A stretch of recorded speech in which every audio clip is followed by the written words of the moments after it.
Bonjour et bienvenue, chers amis. Encore heureux de vous retrouver pour un nouvel épisode, les chemins du succès. Alors aujourd'hui, j'ai choisi particulièrement de faire plein air. Déjà pour annoncer l'été qui arrive, pour annoncer toutes les promesses qui arrivent. Et nous allons encore passer du bon temps pour votre développement personnel, social et professionnel. Aujourd'hui, nous allons parler de comment définir un objectif. En effet, chaque fois que vous avez affaire à du développement personnel ou à du coaching, la première chose qui vient, définissez-vous des objectifs. En effet, l'objectif est le point de départ de toute réussite, de tout accomplissement, de toute réalisation. Elle est d'une importance capitale. Cependant, très peu de coachs ou de développement prennent le temps de vous donner des outils, des méthodes, de vous accompagner jusqu'au bout dans ce projet de développement personnel. Laissez-moi vous dire que la chose la plus importante que vous aurez à faire, qui va arranger vos affaires, qui va vous accompagner tout au long de votre vie, c'est en effet définir des objectifs. Et c'est ce que nous allons faire aujourd'hui. Si vous êtes prêts, c'est parti.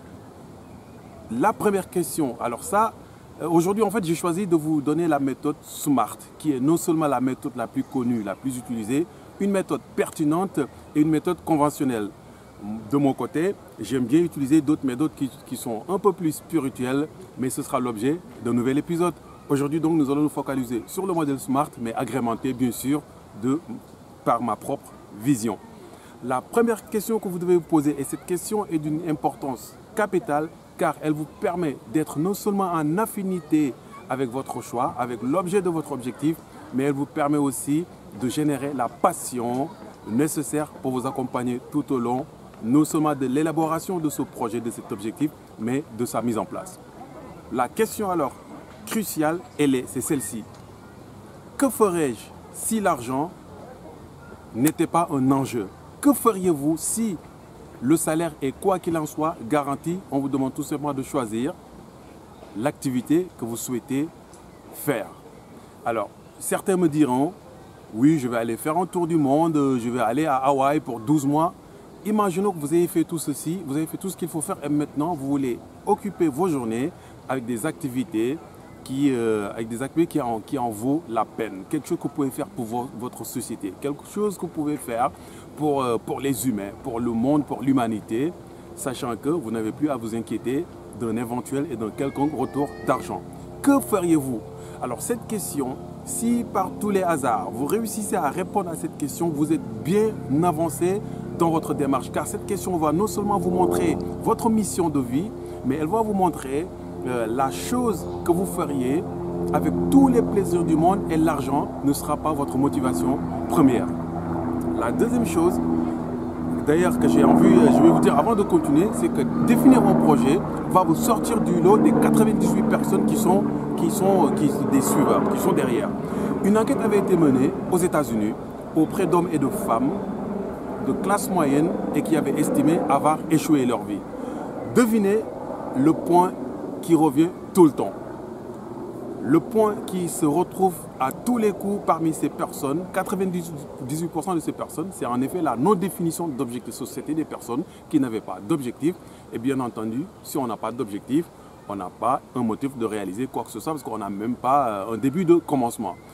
Donc, la première question, que ferais-je si l'argent n'était pas un enjeu?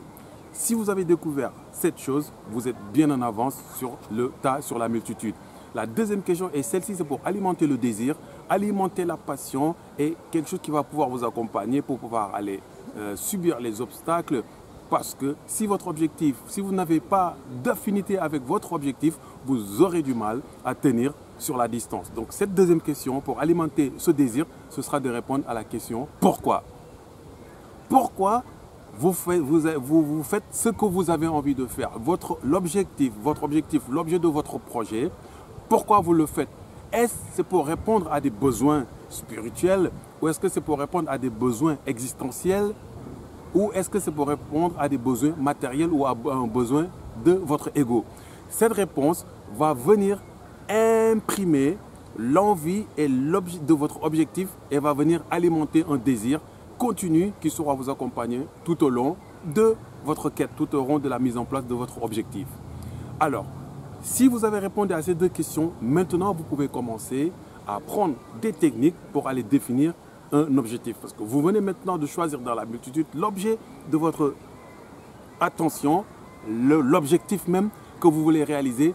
Il s'agit maintenant d'aller utiliser la technique et c'est là où nous entrons en jeu avec le modèle SMART. Alors SMART veut tout simplement dire en anglais intelligent.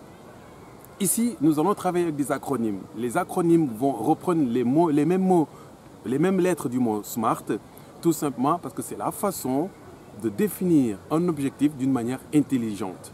Donc, et ceci va aller verrouiller certaines étapes qui, une fois réunies, vont constituer une démarche intelligente pour aller réaliser l'objet de notre attention, pour aller réaliser la chose qui va donner un sens à notre vie.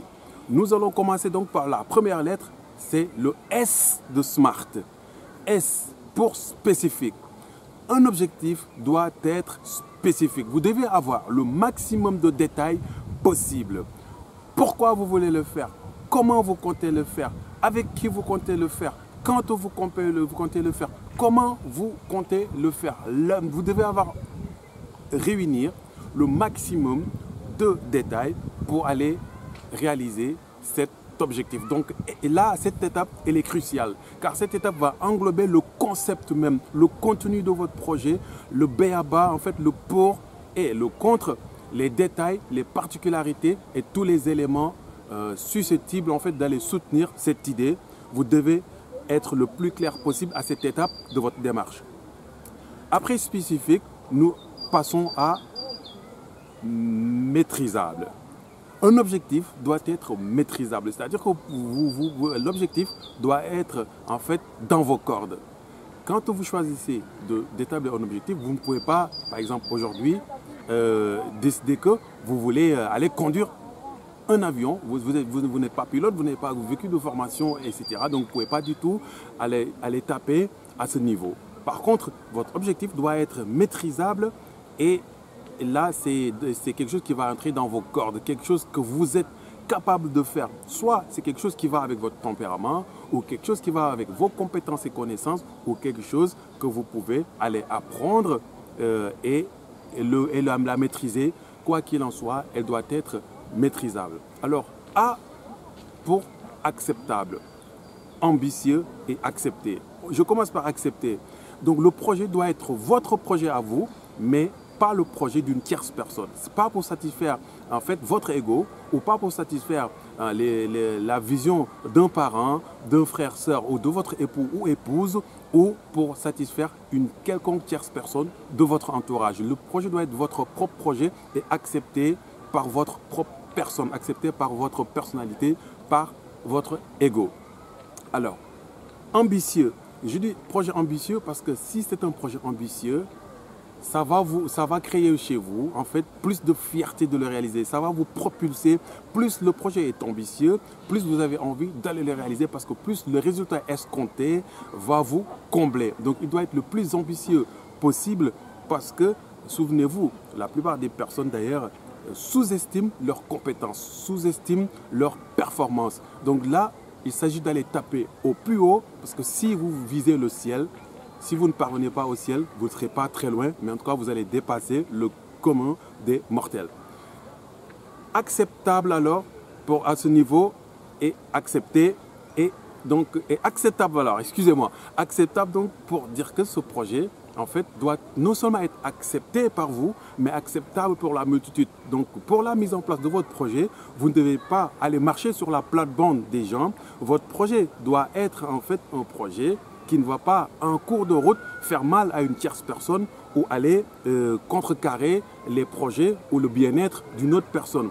Vous ne pouvez pas mettre en place un projet pour aller par exemple aller faire des axes et des actions à contresens avec la loi, par exemple avec le légal ou avec tout simplement la bienséance ou le bien-être de vos prochains. Donc le projet a donc pour accepter, acceptable et ambitieux. Le projet, donc R, doit être réalisable. Alors réalisable, là, la frontière elle est mince.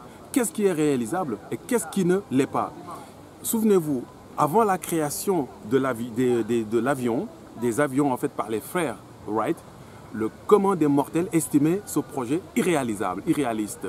Donc, à l'époque, même les scientifiques les plus aguerris, les plus avertis, estimaient que de par la loi de la gravitation, de par la loi de gravité, aucun objet pouvait voler dans les airs. Les frères Wright ne l'entendaient pas de cette même façon. Pour eux, ce projet était réalisable et la preuve, ils l'ont réalisé. Alors, c'était réalisable ou pas réalisable, seules les personnes concernées pouvaient savoir ce qui était à leurs yeux réalisable. Là, vous allez aller taper dans votre intuition et vous allez taper dans votre instinct. Donc là, à ce niveau, personne ne peut vous guider. Ce qui est réalisable et ce qui n'est pas réalisable, ce sera tout simplement votre bon sens qui va le décider. Cependant, il y aura forcément quelque chose, une intuition, quelque chose qui va vous guider plus ou moins. En tout cas, référez-vous à votre instinct, référez-vous en fait à votre ressenti et à la petite voix qui vous murmure des choses merveilleuses de votre personne, de votre potentiel. Et donc, enfin, le but, l'objectif doit être temporellement défini. Quand vous définissez un objectif, vous devez pouvoir, dans le temps, définir les étapes qui vont vous mener à l'atteinte de cet objectif. Et ces étapes doivent connaître un temps. Vous devez avoir une deadline, en fait, un moment butoir pour pouvoir en fait générer non seulement votre plan, vos actions et pouvoir le définir dans le temps. Donc un objectif doit systématiquement être temporellement défini pour que vous puissiez organiser vos efforts, cibler vos efforts, mener vos actions selon un timing maîtrisé. Alors donc là, nous avons retrouvé à peu près toutes les lettres du mot SMART. Donc souvenez-vous, SMART qui veut dire intelligent est là une belle façon de mener un objectif d'une manière intelligente. Alors moi, je vais rajouter ceci. Il ne faut pas oublier l'action. L'action est le canal par lequel vous allez récolter les fruits de vos mises en place, de votre action. Alors, si en amont, en effet, vous avez élaboré cette étape d'une manière pertinente, vous avez quelque chose sous la dent. Vous avez en effet tous les éléments pour réussir votre projet. Mais c'est seul par l'action que cette mise en place idéale peut se transcrire dans le tangible, peut se transcrire dans la réalité. Donc, une fois cette étape, pour reprendre à zéro, vous posez la question, que ferais-je si l'argent n'était pas un enjeu? Et pourquoi je le ferais? Ensuite, spécifique, mesurable, acceptable, ambitieux, réaliste et réalisable et temporellement défini. Et ensuite, vous passez à l'action. Des actions structurées, des actions maîtrisées, des actions massives, comme dirait Tony Robbins, des actions continues et soutenues. Voilà, j'espère vous avoir donné l'essentiel, j'espère vous avoir inspiré et j'espère que vous avez compris et que vous allez vous lancer. Moi, je vous donne rendez-vous pour un prochain épisode du chemin des succès. Passez, en ce qui me concerne, un très bon week-end, une très bonne semaine et à très bientôt. Au revoir.